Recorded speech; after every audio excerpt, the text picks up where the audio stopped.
आज जो हम लोग को पढ़ना है, आज जो हम लोग का टॉपिक है वो है क्लाइमेट। और आज हम लोग क्लाइमेट में थोड़ा सा ज्यादा कुछ पढ़ेंगे, नॉर्मल सी बात है। चलिए आइए देखते हैं हम लोग आगे।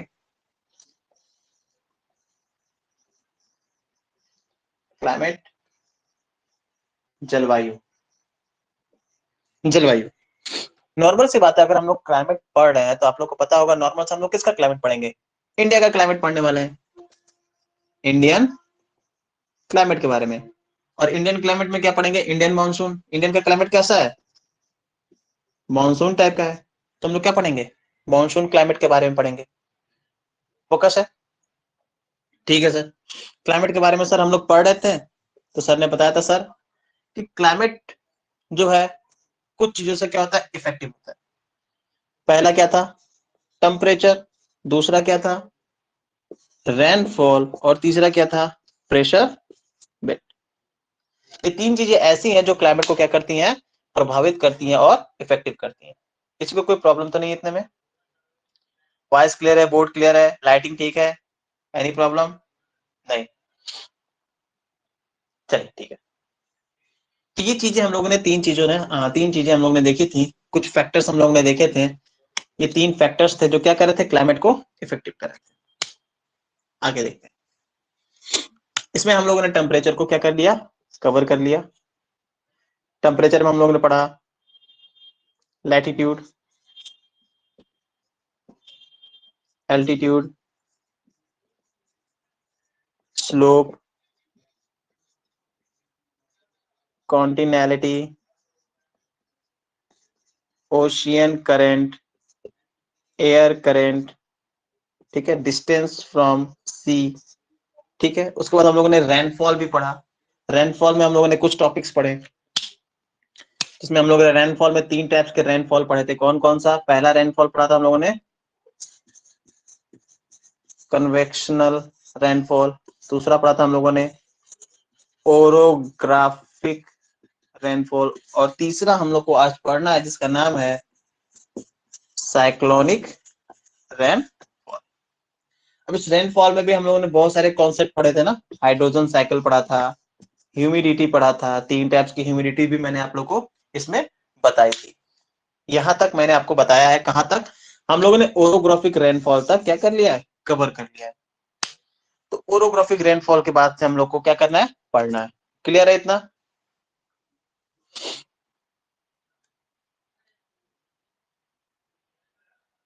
Yes sir. चलिए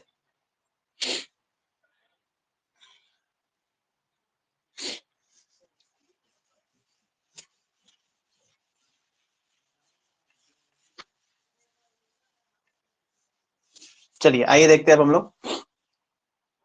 जो लास्ट रेनफॉल था जो हमारा क्या था? Cyclonic rainfall. आइए उसके बारे में थोड़ा सा हम लोग बातें करते हैं।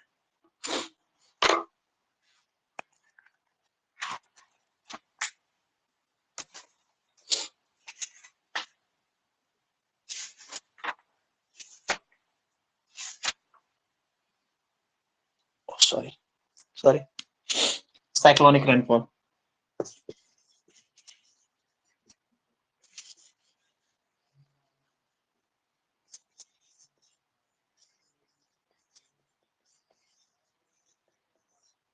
Cyclonic rainfall. अब ये साइक्लोनिक रेनफॉल होता कैसे है? ठीक है, सबसे पहले हमें ये जानना है। देखो, रेनफॉल के लिए सबसे जरूरी चीज मैंने क्या बताई थी? टेम्परेचर, ठीक है। और साइक्लोनिक रेनफॉल देखो होने के दो कॉजेज हैं। इसको हम लोग ऐसे देख सकते हैं।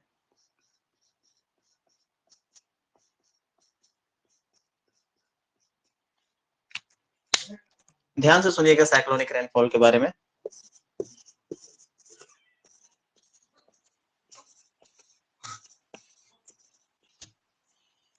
दो तरह की हवाएं मैंने बनाई है। ब्लू वाला जो है इसको हम लोग बोलेंगे कूल एयर या कोल्ड एयर। और जो रेड वाला है वो हमारा क्या है? वार्म एयर है, गर्म एयर है, गर्म हवा है। ये हवाएं आपस में आकर मिलती हैं। एक एक पॉइंट जहां मिलती हैं उसको बोलते हैं हम लोग साइक्लोनिक फ्रंट। क्या बोलते हैं? ये जो एरिया होगा इसको हम लोग बोलेंगे साइक्लोनिक फ्रंट। साइक्लोनिक रेनफॉल होता कैसे है? देखो, जब गर्म हवा और ठंडी हवा आएगी तो गर्म हवा क्या है? हल्की है। गर्म हवा क्या है? हल्की है ना। मान लो ये ठंडी हवा आ रही है और इधर से क्या आ रही है? गर्म हवा। तो गर्म हवा क्या है? हल्की है। ठंडी हवा कहाँ चली जाएगी? नीचे। और गर्म हवा कहाँ चली जाएगी? ऊपर चली जाएगी। और जैसे जैसे गर्म हवा ऊपर जाएगी, कंडेंस होगी और क्या करेगी? भारी मात्रा में बारिश करेगी। भारी मात्रा में क्या करेगी? बारिश करेगी। अब इसमें से जो भी हवा पावरफुल होगी वो अपना काम करेगी। अगर गर्म हवा पावरफुल होगी तो ऊपर चली जाएगी, अगर ठंडी हवा पावरफुल होगी तो नीचे से गर्म हवा को क्या करेगी? ऊपर की तरफ पुल करेगी। दोनों कंडीशन में गर्म हवा को ही क्या करना है? ऊपर जाना है। और जैसे जैसे गर्म हवाएं ऊपर जाती हैं, क्या होगा? ऊपर जाके धीरे धीरे क्या हो जाएंगी? कूल हो जाएंगी, कंडेंस होगी, सेचुरेशन पोजीशन आएगा, प्रेसिपिटेशन होगा और उसके बाद क्या होगा? भारी मात्रा में बारिश होती है। और जब भी साइक्लोनिक रेनफॉल होता है तो इसके साथ थंडर, लाइटनिंग, ठीक है, और बहुत heavy rainfall. Thunder, lightning and heavy rainfall. और जो हवाएं भी होती हैं, जो विंड होती हैं, जो हवाएं भी होते हैं, वो बहुत क्या चलती हैं? फास्ट चलती हैं। फास्ट चलने का रीजन क्या है? कि गर्म हवाएं तेजी से ऊपर जाती हैं और ठंडी हवाएं तेजी से उसको कवर करने के लिए आती हैं। दैट इज वाई हवाएं भी क्या चलती हैं? बहुत तेजी से क्या करती हैं? मूव भी करती हैं। ठीक है, तो ये रीजन है साइक्लोनिक रेनफॉल का। और हवाओं के इस तरह ऊपर उठने की वजह से क्या होता है? साइक्लोनिक रेनफॉल होता है। मैंने आप लोगों को बताया कि हवाओं के ऊपर उठने की वजह से, ठीक है ना, कैसे हवाएं ऊपर उठ रही हैं, प्रोसेस क्या है, तरीका क्या है, उस तरीके से हम लोग क्या करते हैं? उस टाइप से हम लोग रेनफॉल को क्या करते हैं? डिवाइड करते हैं। तो पहले मैंने बताया था कन्वेक्शन करंट के थ्रू हवाएं क्या कर रही हैं? ऊपर की तरफ उठ रही हैं। जब कन्वेक्शन करंट की हेल्प से क्या करेंगे? हवाएं ऊपर उठेंगी तो हम लोग उसको बोलते हैं कन्वेक्शनल रेनफॉल। दूसरा मैंने बताया था ओरोग्राफिक रेनफॉल, जिसमें हवाएं क्या कर रही थी? माउंटेन के स्लोप की हेल्प की वजह से क्या कर रही थी? ऊपर जा रही थी और भारी मात्रा में क्या कर रही थी? हैवी रेनफॉल कर रही थी। और तीसरा साइक्लोनिक रेनफॉल में हम लोगों ने देखा कि हवाएं क्या कर रही हैं? एक दूसरे की हेल्प से क्या कर रही है? ऊपर उठ रही है। गर्म हवा क्या कर रही है? ठंडी हवा की हेल्प से क्या कर रही है? ऊपर उठ रही है। ये देखो इधर से, ये ठंडी हवा और ये गर्म हवा। ये ठंडी हवा आई और ये गर्म हवा। गर्म हवा हल्की है, नॉर्मल सी बात है, गर्म हवा ऐसे ऊपर चली जाएगी, ठंडी हवा नीचे। तो गर्म हवा पावरफुल है, ऊपर चली गई। दूसरा कंडीशन भी हो सकता है, मान लो गर्म हवा पावरफुल है तो ऊपर चली गई। दूसरा कंडीशन हो सकता है कि ठंडी हवा भी पावरफुल हो, तो उस कंडीशन में भी यही होगा। ये ठंडी हवा क्या करेगी? गर्म हवा को ऊपर की तरफ धकेल देगी। गर्म हवा को ही लास्ट में ऊपर जाना है। ठीक है, जाना तो गर्म हवा को ही ऊपर है। और जो ऊपर जाएगी, नॉर्मल सी बात है, ठंडी होगी और ठंडी होने के बाद हैवी रेनफॉल करेगी। बट साइक्लोनिक रेनफॉल में बहुत भारी मात्रा में thunder, lightning and heavy rainfall, और हवाएं भी क्या चलती हैं? बहुत तेज चलती हैं। क्लियर है साइक्लोनिक रेनफॉल? तीन तरह से मैंने हवाओं को ऊपर उठाया, ठीक है, और तीनों तरह से अलग अलग टाइप की बारिश हुई, अलग अलग टाइप के रेनफॉल हुए। क्लियर है? ऊपर जाने के बाद सारा प्रोसेस होगा बच्चा। जब हवाएं ऊपर जाएंगी तो वहीं पे सारा प्रोसेस होगा। क्लियर ऋतु प्रताप? क्लियर सृष्टि? क्लियर? ओके, क्लियर है तो आगे बढ़ा जाए।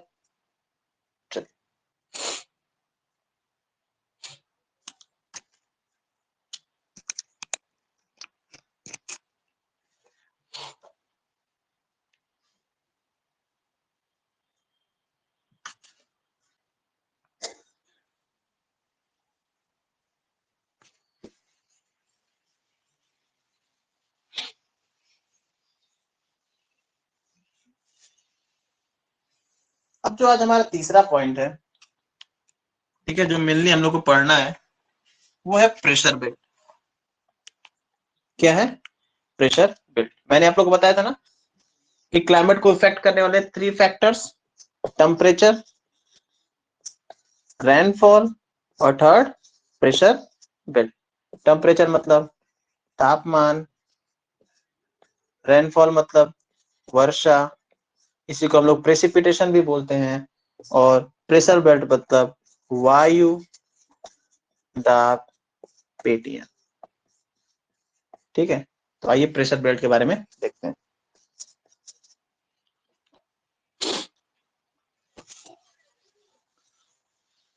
Pressure belt.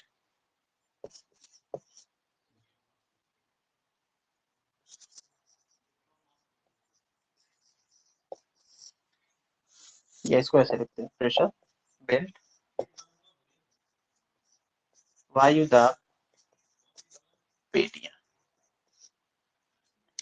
प्रेशर बेल्ट का मतलब वायुदाब होता है और बेल्ट का मतलब होता है पेटियां, तो वायुदाब पेटियां।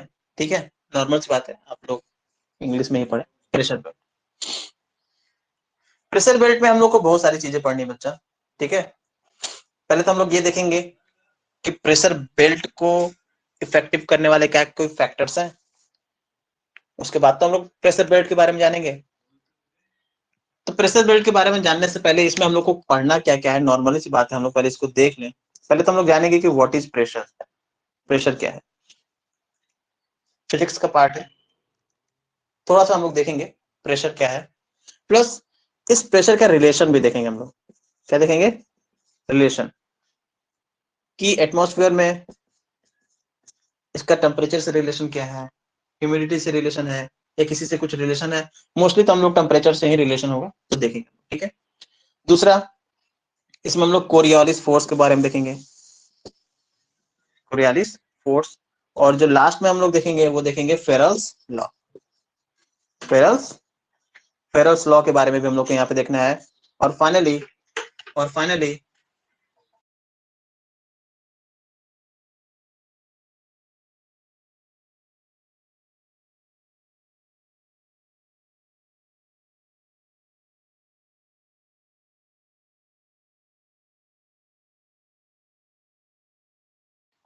ठीक है, फेरल्स लॉ। और लास्ट में हम लोग एक टॉपिक और देखेंगे, different climate zone, different climate zones के बारे में देखेंगे। अर्थ में डिफरेंट क्लाइमेट जोन, जो आप लोग बहुत दिनों से चिल्ला रहे थे सर फेरल्स लॉ बता दीजिए सर, ये बता दीजिए सर, ये बता दीजिए फेरल्स लॉ क्या है, कोरियोलिस फोर्स क्या है, वो सारी चीजें हम लोग को किसमें पढ़नी है? प्रेशर बेल्ट्स में पढ़नी है। ठीक है, और ये सारे वो ऐसे फैक्टर्स हैं जो मे बी प्रेशर बेल्ट को क्या करते हैं? इफेक्टिव करते हैं। दैट इज वाई इन सारे फैक्टर्स को हम लोग को पढ़ना जरूरी है। ठीक है, तो इनको शुरू करने से पहले आइए बातें कर लेते हैं थोड़ा सा हम लोग प्रेशर के बारे में। प्रेशर क्या है, कौन बताएगा? What is pressure? प्रेशर क्या है, what is pressure?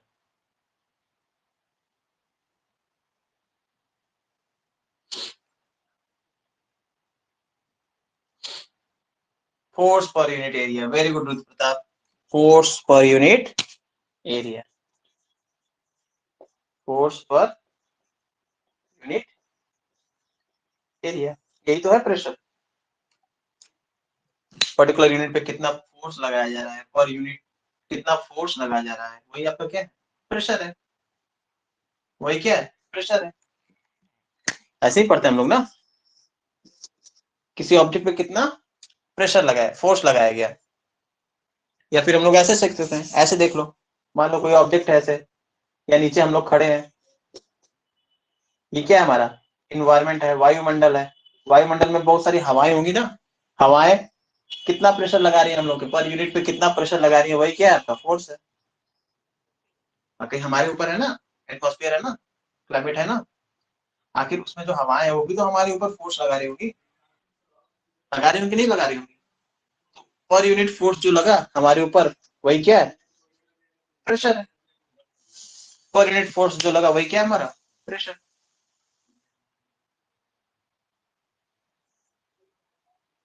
The perpendicular force per unit area, this this is at a point, at a point, बिल्कुल मैं भी वही बता रहा हूँ, एट अ पॉइंट ही बता रहा हूँ।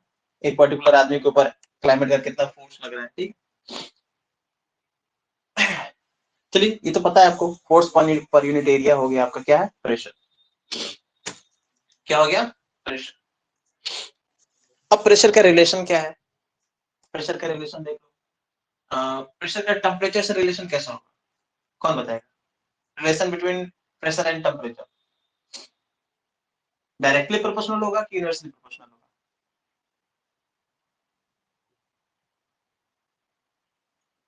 इनवर्सली प्रोपोर्शनल होगा। Very good, pressure is inversely proportional to temperature. Pressure क्या है, इनवर्सली प्रोपोर्शनल होता है किसके, टेम्परेचर के। यानी कि जैसे जैसे प्रेशर को हम लोग बढ़ाएंगे टेम्परेचर क्या हो जाएगा, डिक्रीज हो जाएगा, ठीक है। और जैसे जैसे टेम्परेचर बढ़ाएंगे प्रेशर क्या हो जाएगा, डिक्रीज हो जाएगा। क्लियर है। अगर यूनिवर्सली प्रोपोर्शनल है तो ये रिलेशनशिप बैठेगा, ठीक है। हमारे क्लाइमेट, हमारे एटमॉस्फेयर में भी यही कंडीशन बैठेगा। मोस्टली हम लोग इसको ट्रोपोस्फियर में देखते हैं। कहाँ देखते हैं, ट्रोपोस्फियर में। ट्रोपोस्फियर में ये रिलेशन आपको देखने को मिलेगा हमारे क्लाइमेट में, ठीक है। टेम्परेचर एंड प्रेशर के बीच में इनवर्सली प्रोपोर्शनल। वेरी, चलिए आगे देखा जाए। इतना तो आप लोग को पता है। फिजिक्स में मन लगता है यानी कि आप लोग का, ज्योग्राफी में फिजिक्स मजा आ रहा है, ज्योग्राफी में फिजिक्स पढ़ के मजा आ रहा है। हाँ, ज्योग्राफी में सब मिल जाता है, ठीक है ना। Physics, chemistry, biology, everything is included in geography. चलिए, तो एक चीज हम लोग देख लिया, प्रेशर के बारे में जान लिया। Sir, force per unit area है,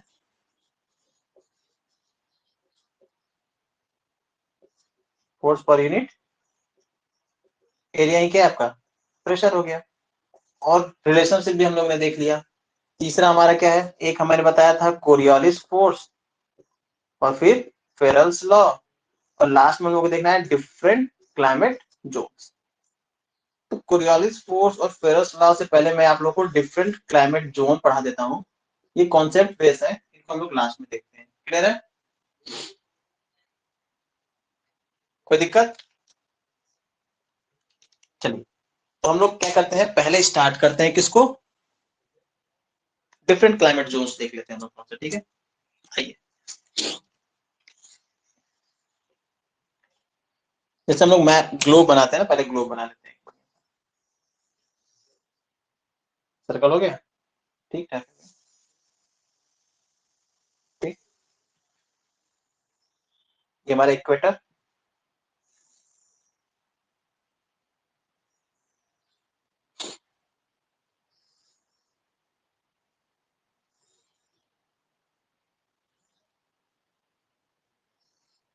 ठीक है। ये हमारा क्या है, 0 डिग्री। ये 23.5 degree north, 66.5 degree north, 23.5 degree south, 66.5 degree south. अब इन जो पर्टिकुलर लाइन है ना, जैसे इक्वेटर हो गया, ट्रॉपिक ऑफ कैंसर हो गया, आर्कटिक सर्कल हो गया, ठीक है। इनके 5 डिग्री और 5 डिग्री ऊपर नीचे भी हम लोग क्या कर लेते हैं, एक पर्टिकुलर लाइन खींच लेते हैं।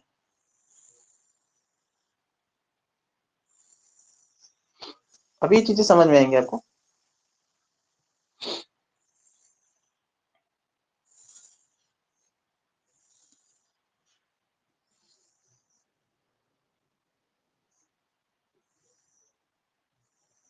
ठीक है, ये मैंने खींच लिया इसे। डोंट हैव स्मार्ट बोर्ड, तो थोड़ा सा लाइन टेढ़ा हो जाएगा तो परेशान मत होइएगा, ठीक है। इक्वेटर पे, इक्वेटर पे क्लाइमेट जोन की मैं बात कर रहा हूँ। इक्वेटर पे जो क्लाइमेट पाया जाएगा वो कैसा पाया जाएगा, कौन बताएगा। इक्वेटर पे पाया जाने वाला क्लाइमेट कैसा होगा, जल्दी बताइए आप लोग, आई एम वेटिंग। इक्वेटर पे क्लाइमेट जो पाया जाएगा वो कैसा होगा।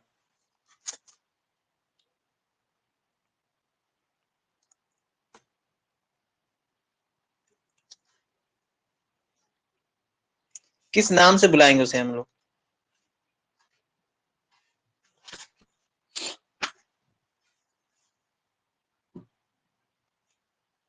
हॉट एंड ह्यूमिड, इक्वेटोरियल, और किस नाम से बोल सकते हैं हम लोग। I am waiting. Summer, tropical, equatorial climate, equator. अभी आप लोग पहुंच नहीं पाए उतना नजदीक, ट्राई करिए, शायद पहुंच जाए।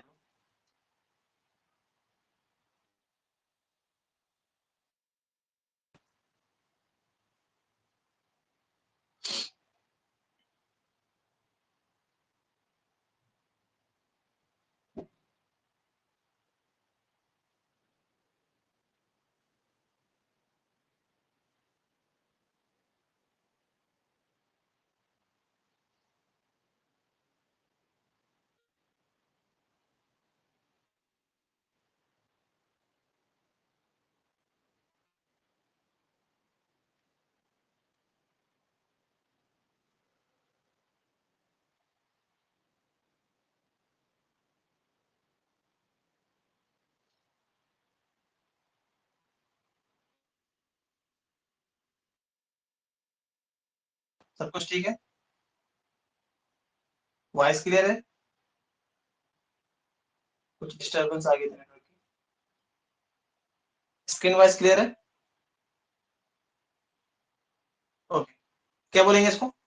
नॉर्मल सी बात है, इक्वेटोरियल, ठीक है,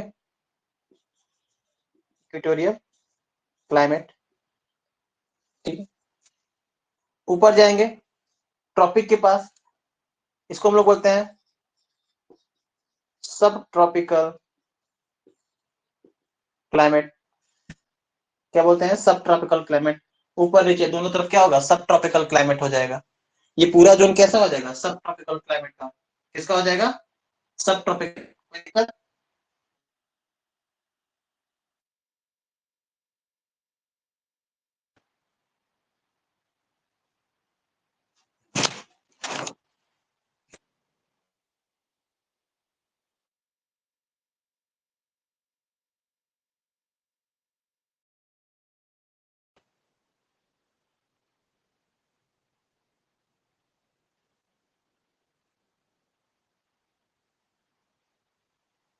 ठीक। सब ट्रॉपिकल ये क्या हो जाएगा? टेम्परेट। और ये क्या हो जाता है? पोलर। क्या हो जाता है? पोलर। उसी तरह नीचे भी आ जाएगा हमारा, ठीक है।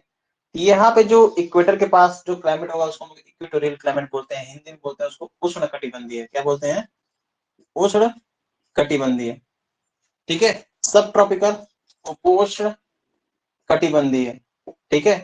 टेम्परेट, शीतोष्ण कटिबंधीय। पोलर, शीत कटिबंधीय, ठीक है ना। हिंदी में मैंने बता दिया। हिंदी में टफ है ना, कटिबंधी कटिबंधी याद करना पड़ता है। इंग्लिश में आसान है नहीं? ठीक है। वो दूसरा होता है टॉरेट जोन, हीट जोन, ठीक ना, फ्रीज जोन। चलिए, तो ये क्लाइमेट के बेस पे हम लोग डिवाइड करें ना, इसको हम लोग हीट जोन के नाम से भी जानते हैं इक्वेटर पे, ठीक है। बस हम लोग क्लाइमेट में बात करेंगे तो इक्वेटोरियल क्लाइमेट ये हो गया, ये सब ट्रॉपिकल क्लाइमेट आ जाएगा, ये टेम्परेट क्लाइमेट और पोलर,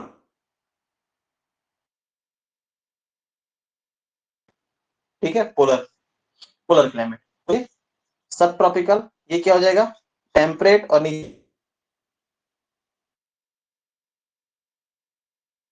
पोलर। तो ये डिफरेंट डिफरेंट टाइप के क्लाइमेट जोन है हमारे अर्थ पे, ठीक है ना। ये क्लाइमेट में डिफरेंसेस पाए जाते हैं, डिफरेंट क्लाइमेट।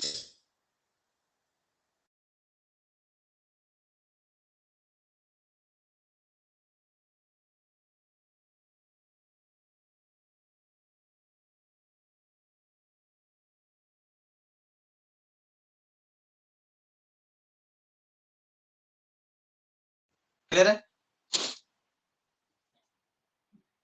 आगे बढ़ा जाए।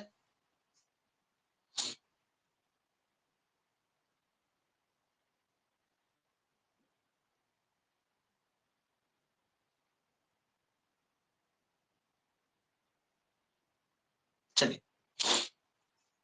ये भी चीजें समझ में आ गई। अब लास्ट हमारा बच गया 2 पॉइंट, और उसके बाद हम लोग प्रेशर बेल्ट की तरफ बढ़ जाएंगे। 2 पॉइंट क्या बच गया? 2 पॉइंट में एक हमारा बच गया सर फेरोस लॉ, और दूसरा बच गया कोरियोलिस फोर्स। ये दोनों पढ़ लेंगे, प्रेशर बेल्ट पे पहुंच जाएंगे। तो आइए इन दो टॉपिक्स के बारे में थोड़ा सा हम लोग कोशिश कर लीजिए। इसको स्क्रीनशॉट लेना हो तो ले लीजिए, वैसे वीडियो रिकॉर्डिंग तो पड़ी ही होगी।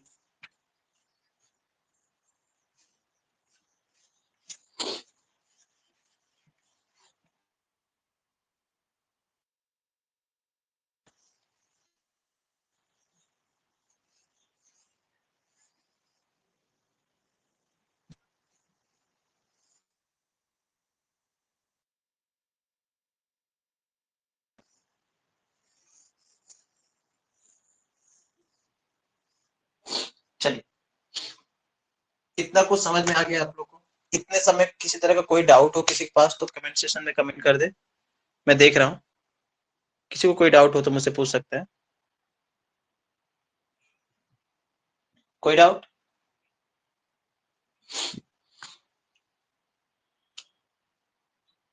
कोई डाउट नहीं है?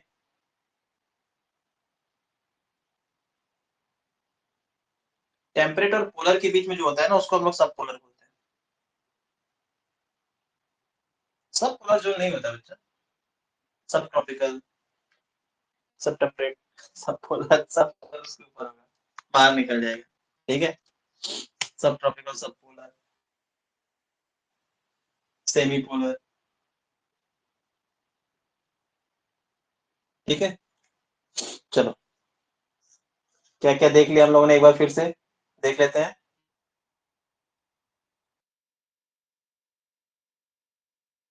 टेम्परेचर, प्रेशर बेड,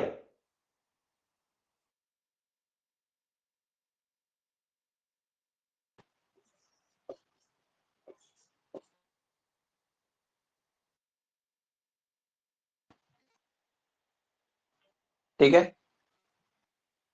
टेम्परेचर और रेनफॉल में अगर आपको कोई कंफ्यूजन, कुछ लो भी, छोटी से छोटी बात, कोई भी कंफ्यूजन आप लोग की, इसमें बहुत सारे आपको latitude, slope, continentality, ocean current, air current, ठीक है, डिस्टेंस फ्रॉम द सी, इसको हम लोग, हाँ, डिस्टेंस फ्रॉम द सी।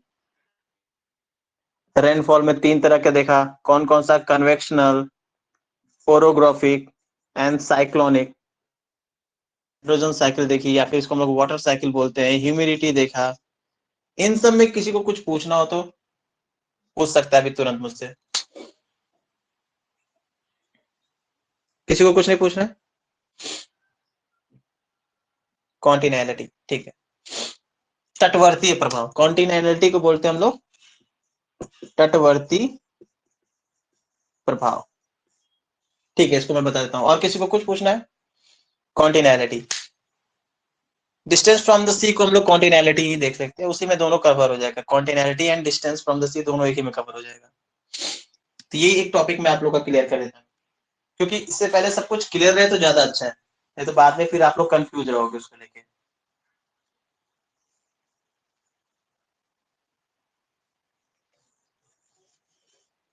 और किसी का कोई डाउट है? Distance from the sea, continentality, any other doubt?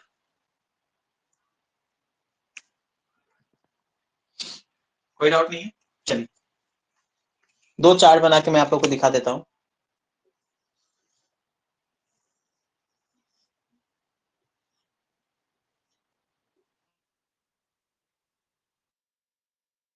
इसका स्टेट है विंटर, समर, टेम्परेचर,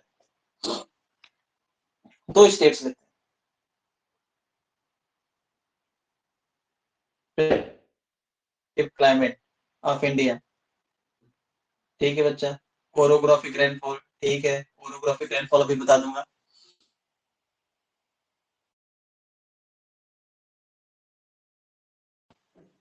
आप pressure and wind effective, pressure और विंड कैसे इफेक्टिव करते हैं, प्रेशर बेल्ट हम लोग पढ़ रहे हैं, और चीजें क्लियर हो जाएंगी, और वहीं पे हम लोग विंड भी पढ़ेंगे। ठीक है, तो विंड और प्रेशर के बारे में जब अब हम लोग पढ़ रहे हैं बच्चा इसमें, तो प्रेशर हमारे क्लाइमेट को क्या करते हैं, इफेक्टिव करते हैं। कॉन्टिनेलिटी देख लीजिए, कर सपोज कर लीजिए एक स्टेट है, हर तरफ लैंड से कवर है, दिल्ली लैंड कवर एरिया है, हाँ, उसके आसपास कोई सी नहीं है। कोई ऐसा स्टेट जिसके साइड में सी हो, मुंबई, क्लियर। आप देखोगे विंटर में दिल्ली का टेम्परेचर, ठंडियों में दिल्ली का टेम्परेचर समटाइम 0 डिग्री सेल्सियस तक चला जाता है। कितना? 0 डिग्री। वही मुंबई में देखोगे तो कितना रहता है, मुंबई में कितना रहता है,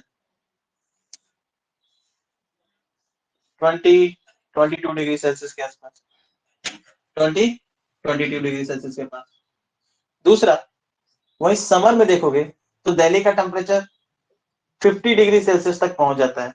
वही मुंबई 35 38 के आसपास यही रहता है, उससे ज्यादा ऊपर नहीं जाता है। ठीक है, 30 35 ये रहता है, 38 भी मैंने ज्यादा बोल दिया, 30 + 35। गर्मियों में भी, गर्मियों में भी रीजन क्या है, रीजन क्या है, दिल्ली पूरी तरह से लैंडलॉक एरिया है, और मुंबई के किनारे एक सी पाई जाती है जिसको हम लोग क्या बोलते हैं, अरेबियन सी। यही है कॉन्टिनेलिटी, तटवर्तीय प्रभाव। या इसको हम लोग बोलते हैं डिस्टेंस फ्रॉम द सी, उतना ज्यादा वेरिएशन पाया जाएगा टेम्परेचर में। और जितना नजदीक रहेगा, land breeze and sea breeze, याद है? वो चीजें जितनी जल्दी गर्म होंगी वो उतनी जल्दी क्या हो जाती हैं, ठंडी। और जो जितनी लेट में गर्म होंगी उतनी लेट में ठंडी। वो पानी के साथ हमारा होता है। पानी क्या होता है, लेट में वार्म्स होता है, बट लैंड होता है। सूरज की किरणें निकली नहीं कि लैंड क्या हो गया, गर्म हो गया। लैंड क्या हो गया, बट समुद्र अभी भी क्या है, ठंडा है। तो क्या होगा, यहाँ की गर्म हवाएं ऊपर उठेंगी और यहाँ की ठंडी हवाएं क्या कर लेंगी, इस जगह को फिल कर लेंगी। और ये प्रोसेस दिन में होता रहेगा। रात के समय क्या होगा, जैसे ही शाम होगी लैंड ठंडा हो गया, बट पानी अब क्या हो चुका है, गर्म। तो यहाँ की हवाएं गर्म होकर क्या करेंगी, ऊपर उठेंगी, और यहाँ की ठंडी हवाएं इसको क्या करेंगी, कवर करेंगी। दैट इज वाई आप देखोगे ये हमेशा होता रहता है। That is why coastal areas में टेम्परेचर कभी भी उतना ज्यादा ना हाई होता है ना ज्यादा लो, एक मॉडरेट क्लाइमेट वहां पे बना रहता है। बट दिल्ली के साथ क्या है, कुछ है ऐसा, क्या कोई सी है, नहीं है। हवाएं आई ठंडी कर दी, ठंडा है। हवाएं आई गर्म कर दी, गर्म है। डिस्टेंस सी से क्या है इसकी, बहुत ज्यादा है। That is why land bridge और सी ब्रिज का कनेक्शन नहीं है। दैट इज वाई यहाँ एक्सट्रीम ठंडी और एक्सट्रीम गर्मी पड़ती है।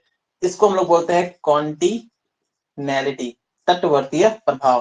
कि जो भी स्टेट को के पास पाए जाएंगे वहां पे टेम्परेचर एक मॉडरेट टेम्परेचर, मॉडरेट क्लाइमेट वहां पे बना रहेगा। क्लियर हुआ,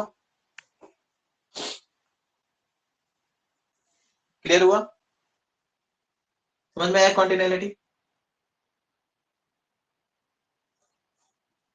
हाँ, ठीक है। समुद्र के पास लगे होने की वजह से ये इफेक्ट होता है। इसको हम बोलते हैं कॉन्टिनेलिटी, या इसी को हम लोग बोलते हैं distance from the sea. Next, एक बच्चे ने बोला सर ओरोग्राफिक रेनफॉल। ठीक है बच्चा, ओरोग्राफिक रेनफॉल देख लीजिए। कन्वेक्शनल रेनफॉल, इच्छा मौर्य कन्वेक्शनल रेनफॉल। अच्छा, कन्वेक्शनल रेनफॉल की वीडियो तो भी, चलो कन्वेक्शनल रेनफॉल भी मैं भी बता देता हूँ। ओरोग्राफिक रेनफॉल पहले एक बार देख लेते हैं।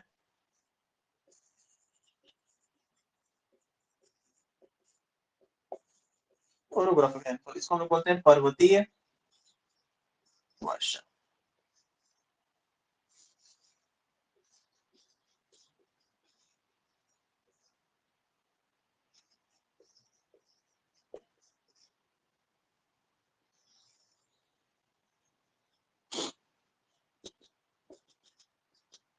अब कोई हवा आ रही है, कोई हवा आई, अब पर्वत है बहुत ज्यादा ऊंचा होता है, अब कोई हवा जरूरी थोड़ी कि उस पर्वत को क्रॉस करके ऊपर से निकल जाएगी। उसके अंदर कैपेसिटी ही नहीं है कि वो क्या कर सके और ऊपर जा सके। उस कंडीशन में हवा क्या करती है, यहाँ बैठ के चाय नाश्ता करती है, फिर वापस चली जाती है। ऐसा तो नहीं है ना, हवा क्या करेगी, उसको तो ऊपर जाना ही है। अब हवा ऊपर कैसे जाएगी, हवा एक अपना जुगाड़ लगाती है। कैसा जुगाड़, वो पर्वत के जो स्लोप्स होते हैं ना, इन स्लोप की हेल्प से हवा क्या करती है, ऊपर की तरफ चढ़ने लगती है। और ऊपर की तरफ चढ़ेगी तो जैसे जैसे इसका एल्टीट्यूड बढ़ेगा, नॉर्मल सी बात है, जैसे जैसे हाइट बढ़ेगी, जैसे जैसे हवा ऊपर जाएगी, क्या हो जाएगी हवा, टेम्परेचर क्या हो जाएगा, टेम्परेचर डिक्रीज करेगा। और जब टेम्परेचर डिक्रीज करेगा तो ये गर्म हवा क्या है, क्या हो जाएगी, कूल हो जाएगी। और कूल हो जाएगी तो फिर सेचुरेशन मोड आएगा, फिर क्या हो जाएगा, इसमें कंडेंसेशन आएगा। और कंडेंसेशन के बाद ये किस में कन्वर्ट हो जाएगी, क्लाउड फॉर्म में कन्वर्ट हो जाएगी। और फाइनली जब इसमें प्रेसिपिटेशन होगा, उसके बाद ये क्या करेगी, बारिश कर देगी। जिस स्लोप की हेल्प से ये हवाएं ऊपर चढ़ती हैं, इसको बोलते हैं हम लोग विंड वर्ड साइड। और दूसरे साइड को बोलते हैं हम लोग ली वर्ड साइड। अब हवा ऊपर तो चढ़ गई, बारिश भी कर दिया, हवा को नीचे भी उतरना है, तो हवा क्या करेगी, इसी स्लोप की हेल्प से धीरे धीरे नीचे आ जाएगी। बट इस साइड देखोगे रेनफॉल या तो नहीं होती है या फिर बहुत ही लेस होती है। इस एरिया को हम लोग बोलते हैं रैन शैडो एरिया, क्या बोलते हैं, रेन शैडो एरिया, ठीक ना। वर्ष छाया क्षेत्र, यहाँ पे बारिश होती है, बहुत कम होगी या फिर नहीं होगी। अब यहाँ पे देखो कि हवाएं किसकी हेल्प से ऊपर चढ़ी, हवाएं चढ़ी हैं माउंटेन्स की हेल्प से। तो माउंटेन्स की हेल्प से जब हवाएं चढ़ेंगी तो यहाँ पे जो बारिश होगी उसको हम लोग क्या बोलेंगे, पर्वतीय वर्षा। तो हवा क्या कर रही है, पर्वत के माध्यम से माउंटेन की हेल्प से ऊपर चढ़ रही है ना। मैंने बताया था ना, जैसे हवा कैसे ऊपर चढ़ रही है, उस बेसिस पे हम लोग बारिश करा रहे थे। पहला मैंने बताया था कन्वेक्शनल के थ्रू हवा ऊपर जा रही है तो बारिश हुआ। दूसरा क्या हो गया, ओरोग्राफिक, और तीसरा मैंने बताया था साइक्लोनिक, अभी मैंने बताया था। क्लियर हुआ, ओरोग्राफिक रेनफॉल।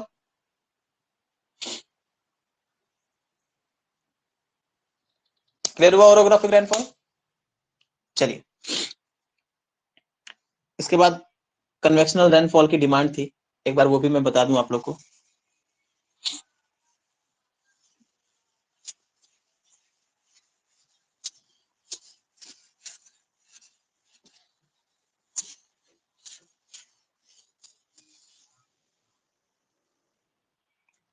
कन्वेक्शनल रेनफॉल, इच्छा मौर्य ने पूछा था कन्वेक्शनल रेनफॉल है कि बेचारी चली गई, लग रहा है चली गई। चलिए, कन्वेक्शनल रेनफॉल और किसी को जानना है? Sir I am present. Okay okay, ठीक है, you are here then I can explain.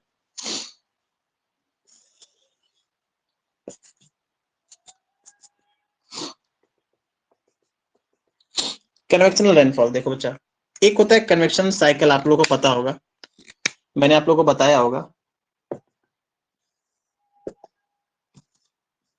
जब भी सूरज की रेज आती हैं तो ये सरफेस क्या हो जाता है, सरफेस हीट हो जाता है, गर्म होता है। गर्म होता है तो जिससे टच में जो भी हवाएं होती हैं वो क्या हो जाती हैं, गर्म होती हैं। गर्म होकर कहाँ चली जाती हैं, गर्म होकर हवाएं ऊपर उठती हैं। जब गर्म हवाएं ऊपर उठेंगी तो उनको फिल करने के लिए क्या करती हैं, ठंडी हवाएं नीचे आती हैं। ठंडी हवाएं क्या करती हैं, नीचे आती हैं। इसको बोलते हैं हम लोग कन्वेक्शन। क्या बोलते हैं, कन्वेक्शन। और इस प्रोसेस को बोलते हैं हम लोग कन्वेक्शन। इसी की हेल्प से जो बारिश होगी उसको हम लोग बोलेंगे कन्वेक्शनल रेनफॉल। देखो कैसे होगा, अब ये हवाएं आई, ऊपर चढ़ेंगी, इधर से भी हवाएं आएंगी, ये भी ऊपर चढ़ रही है।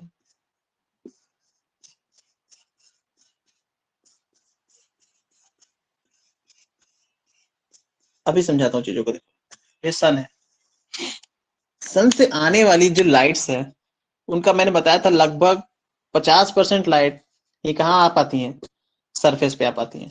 कितनी, 50%। बाकी 51 मान लीजिए, बाकी क्या हो जाती है, 49% क्या हो जाती है, रिफ्लेक्ट हो जाती है हमारे इन्वायरमेंट से। क्या हो जाती है, रिफ्लेक्ट। अब इन 51% लाइट को एब्जॉर्ब करके हमारा सरफेस क्या हो जाता है, हीट हो जाता है, गर्म हो जाता है। और इसके टच में जो भी हवाएं आती हैं वो गर्म होती हैं और कहाँ चली जाती हैं, ऊपर की तरफ उठती हैं। तो अभी यहाँ पे टेम्परेचर क्या है, टेम्परेचर यहाँ पे हाई है, तो क्या हो रही है, हवाएं इसके टच में आ रही है और गर्म हो रही है और कहाँ चली जा रही है, ऊपर। जैसे जैसे ऊपर जाएंगे हम क्या करेंगे, जैसे जैसे ऊपर जाएंगे, जैसे जैसे एल्टीट्यूड बढ़ेगा टेम्परेचर क्या हो जाएगा, टेम्परेचर डिक्रीज। टेम्परेचर बढ़ रहा है तो एयर क्या करेगा, प्रेशर क्या पड़ेगा, प्रेशर ज्यादा होगा कम होगा, टेम्परेचर बढ़ रहा है तो प्रेशर ज्यादा होगा कम होगा, कम होगा। एयर क्या करेगी, एक्सपेंड करेगी, हवाएं फैलेंगी। टेम्परेचर थोड़ा सा ऊपर गया, टेम्परेचर थोड़ा सा गिरा, एयर क्या हो गई, हवाएं क्या हो गई, कूल हो गई। हवाएं क्या हो गई, कूल। और ऊपर गया, और टेम्परेचर गिर गया, और टेम्परेचर गिरेगा, और टेम्परेचर गिरा तो रिलेटेड ह्यूमिडिटी क्या हो गई, बढ़ गई। जब रिलेटेड ह्यूमिडिटी बढ़ी तो हवा किस में मोड में आ गई, सेचुरेटेड मोड में आ गई। और उसके बाद और ऊपर जाएगा तो क्या हो जाएगा, कंडेंसेशन हो जाएगा। किस में बदल जाएंगे, वाटर ड्रॉप्स में बदल जाएंगे। और फिर किसका फॉर्मेशन कर दिया जाएगा, क्लाउड फॉर्मेशन हो जाएगा। किसका फॉर्मेशन हो जाएगा, क्लाउड का फॉर्मेशन होगा। और जब ये क्लाउड फॉर्मेशन में क्या आ जाएगा, प्रेसिपिटेशन होगा। ठीक है, जब प्रेसिपिटेशन हो जाएगा तो यही प्रेसिपिटेशन के बाद जो रेनफॉल होती है, भारी मात्रा में जो रेनफॉल होती है, उसी रेनफॉल को हम लोग क्या बोलते हैं, कन्वेक्शनल रेनफॉल। क्यों? क्योंकि हवाएं कन्वेक्शनल मीडियम से क्या हुई है, ऊपर उठी है, that is why this rainfall is known as a convectional rainfall. और ये कन्वेक्शनल रेनफॉल पूरे अर्थ में कहां होगा? 0 डिग्री इक्वेटर के पास। क्यों? क्योंकि सन की रेज इक्वेटर पे क्या करती है, सालों साल सीधी पड़ती है कि नहीं पड़ती है? तो सबसे ज्यादा टेम्परेचर कहां पे होगा? इक्वेटर पे होगा। That is why convectional rainfall सबसे ज्यादा कहां होगा? इक्वेटोरियल, इक्वेटर और उसके आसपास के रीजन में होगा। दैट इज वाई इस काइंड के रेनफॉल को हम लोग बोलते हैं इक्वेटोरियल, इक्वेटोरियल रेनफॉल। क्लियर हुआ इतना? कन्वेक्शनल रेनफॉल समझ में आया?